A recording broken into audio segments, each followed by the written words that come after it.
Hello everyone, welcome to my new blog. ভার্সিটির ছুটির আগের দিনটা কেমন কাটলো এ নিয়ে থাকছে আজকের ব্লগ। প্রথম তো সবই ভালো লাগছে, পরে হয়তো আর আমাকে খুঁজেই পাওয়া যাবে না। আমাদের ডিপার্টমেন্টের প্রতিটা ক্লাসে কিন্তু অনেক ইন্টারেস্টিং হয়।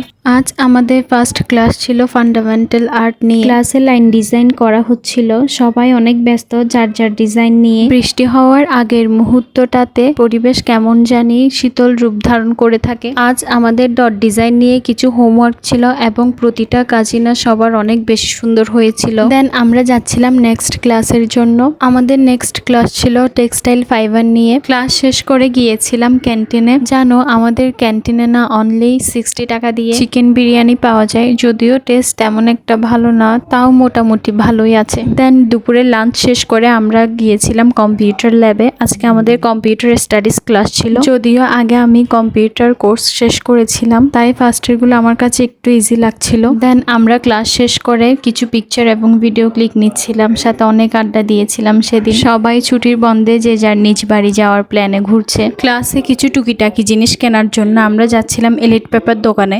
জামাল খান নেমে একটা ফ্রেন্ডের সাথে দেখা হয়েছিল। আমার না জামাল খানের ছোট ফুচকাগুলো অনেক বেশি ভালো লাগে। দেন আমরা একটু বসে ফুচকা খেয়ে হাঁটতে হাঁটতে যাচ্ছিলাম। এলিট পেপার দোকানে আসলে মনে হয় যে সব কালারসই বাসায় নিয়ে যাই। আজ মূলত এসেছিলাম পোস্টার কালার এবং কার্টিস পেপারের জন্য। দেন প্রয়োজনীয় টুকিটাকি জিনিস নিয়ে চলে যাচ্ছিলাম বাসায়। আজকের ব্লগ এইটুকুই। সবাই ভালো থাকবেন, টাটা।